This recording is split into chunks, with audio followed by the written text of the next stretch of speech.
What's up, everybody? Welcome back to my channel. It's your girl, Sister Girl on Films. And as you can tell by the title, I will be reviewing A Quiet Place 2, which is written and directed by John Krasinski.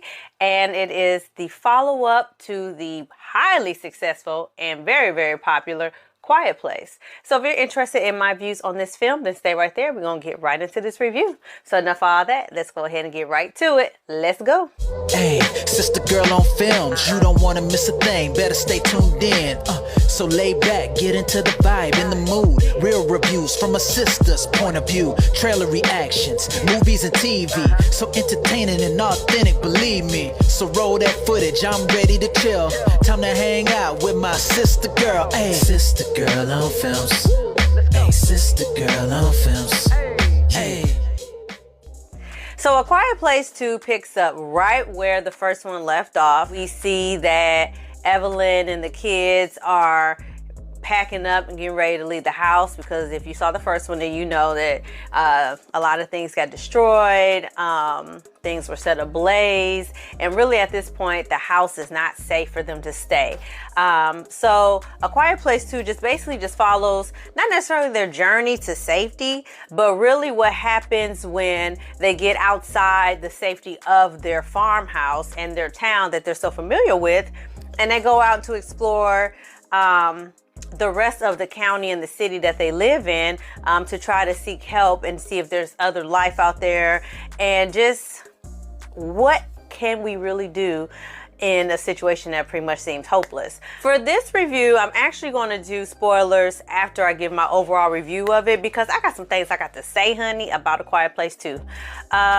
So I will give you guys a heads up when we get to that part of the review, so that way if you have not seen A Quiet Place 2, then you can go check it out and then come back and watch the spoiler part, because I got some things I got to get off my chest, honey. What I really liked about A Quiet Place 2, because I did like it, y'all, let me tell you that, I really love John Krasinski's direction. He has a really good way of adding tension, and in a movie that requires the actors to be silent and to whisper and to be very intentional with their movement, he does a really good job of just making you feel so tense and nervous and just being in it with the family, the Abbott family, and just wanting them to survive and just to be safe. But then at the same time, it's kind of like, where do you go? Like, what do you do? And you still kind of have this looming feeling of hopelessness while also having feeling of hope. And I don't know how he managed to, first of all, write that, but also bring that to life on screen. But I'm excited to see where John Krasinski goes with the rest of his directing career, because I enjoy him as an actor, but I really am excited to see where he can continue to go as a director. Emily Blunt and Millicent Simmons, I think that's her name. She plays Reagan, who I had to look up the names of, at least Reagan, because I don't believe they ever really say her name. I mean, they probably did in the first one, but definitely not in this one. But they are the mom and the daughter, and they do a really great job in this one as well. Reagan Millicent had a chance to really shine in the sequel, because a lot of attention was put on her, and I'm not gonna give any spoilers, but there's just some things that happened that really just put the spotlight on her, and it really gives her time to shine, and I was here for it. Like I said, this movie had a lot of tension. It had a good storyline. It didn't give me what I thought it was gonna give. I thought we were gonna get like a Walking Dead type of, like, there's hordes of people who were banded together and it's kind of like do or die type situation, and it really wasn't that. I mean, there's a little bit of that shows up at some point in the film, but most of it is really just about just them processing their loss, trying to find some sense of just relief in a moment, trying to figure out what's next. That's why it felt so on the edge for me, on the edge of my seat, because it's that what's next? Like, what the hell is the plan? Like, what do we do? We know that Lee and, y'all, what was the mama name? I forgot her name again. Lee and Evelyn. These names, child. Lee and Evelyn, we know they had a baby. I'm gonna get to that in a minute. And so it's just like the baby. We love kids, but it's kind of a risk, you know, having a loud baby in a world where you have to be quiet. And the baby's gonna make noise because that's what babies do. So I really enjoyed just overall storyline, the tension, the cinematography as usual is amazing. The sound in it, just the little attention to detail and knowing when to take the sound away from the audience when we're looking at it from Reagan's view versus the other characters who are not hearing impaired. It was just done very well. It wasn't a perfect film. And one of the things that really kind of bothered me, and more of it I'll talk about in the spoiler section. No offense to anybody that has children, but F them kids. F them kids. So let me tell you something. In an apocalyptic scenario, kids are a detriment, okay? When you got angsty teens and preteens, they want to do what they want to do. They want to be rebellious. And they make dumb decisions. And that's one of the things that could be good and bad for me in this film, because there were times when I was like, why would you make that choice? Why would that be your decision, character? This was dumb. You deserve to get ate up at this point. And I guess, again, that could go back to good writing and good direction. So I guess really that's probably just another good thing I liked about it, honey. But it was aggravating sometimes, because sometimes the characters would just do things and I'm like, in real life, like, it would just be, let me stay with the people I feel safe with and where I know that I'm not going to be in imminent danger, versus doing these other things that put me directly in the line of danger. Yeah, I mean, that's probably it. There were just some things that happened in the film, and it was really predictable. Let me say that. It was extremely predictable. I think the first one gave us some new stuff to really work with. Wasn't as, predictable. It was good. You could kind of guess what's going to happen, but, it kept you guessing a little bit. But this one, honey, you could just go ahead and just narrate the film by yourself because it was that predictable. So that'd probably be the biggest drawback for me. But other than that, I really enjoyed A Quiet Place 2. And if you have not seen it, I would highly suggest you check it out. It is playing in theaters. I'm not sure about streaming services. I don't think it is, but for sure it is in theaters.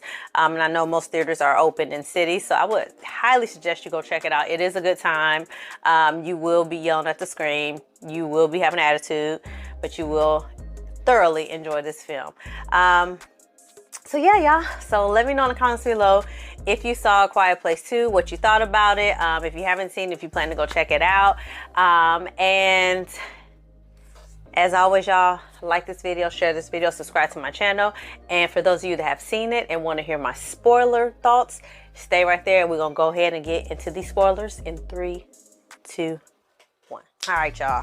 I really thoroughly hope the people that ain't seen this then left, because they're going to be mad at your girl. Okay, let me tell you something about this movie. Now, earlier, you know how I said F them kids? F them kids. First of all, how you going to decide in an apocalyptic world, I'ma jump on my wife, hump on her, and have a baby? First of all, y'all can't even make noise. So what kind of dry, silent sex were Lee and Evelyn having to have this little baby? Okay? And then the baby, so now they got this little contraption where they got oxygen hooked up to the baby and all this. Now Evelyn gotta go and search for oxygen because it ain't that much oxygen in the tank. And yes, it's for a baby. This is for an extended period of time. And you can't leave the baby out for air because the baby gonna cry, because that's what babies do. I just was like, what was the decision? Why? I get it, maybe in the trauma of all the things. They had to bond and love up on each other and I get all that. But get off me. We in an apocalypse. It's the end of the world. It's aliens. There are aliens roaming our farm. I don't want your penis in me, sir.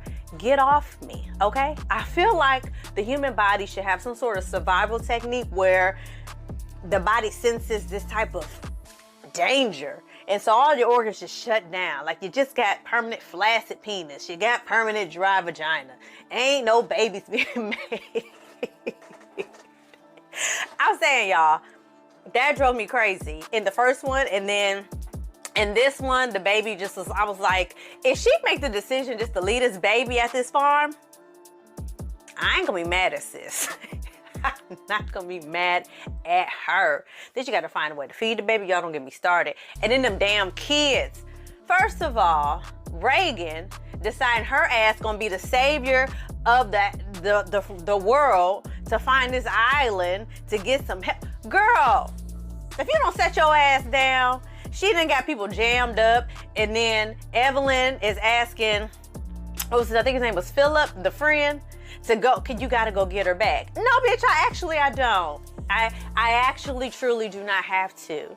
I've lost my wife, I lost my child. I can just sit my ass here in this fucking furnace, in this warehouse like I've been doing, and I'm good. I got enough food for me, enough water for me, and I know how these monsters work around here. I don't need to go and save not a damn soul. But of course he goes and saves her. Yeah, that's what really irritated me in this movie was Reagan and her need to be a Captain Save-A-Ho. And then her going to save the world and tell them how to defeat the monsters. She done brought the damn monsters to the safe island. I said, bitch, you know what? Just give her to them. Everybody just stand around the circle, scream real loud, take her run the opposite direction to let them eat her ass up. Because they had a whole barbecue. They was having them a good old time. And here their asses come bringing the damn aliens to the island. Y'all, I had a whole attitude. And then this whole water trope with aliens, like I get it, that, you know, Earth is one of the few planets to our knowledge that really has an abundance of water, so we've learned how to swim and all that. But how do we know these aliens are not from planets that have water and know how to swim? Like M. Night Shyamalan did this in Signs with the water, and now we're seeing it again in Quiet Place with the water. Like, how we know aliens don't like water? For all we know, they could be damn gremlins. And you throw the water on their ass and mutate. How do we know this? We gonna mess around, y'all have an alien invasion, throw some water on them, and we all gonna be messed up.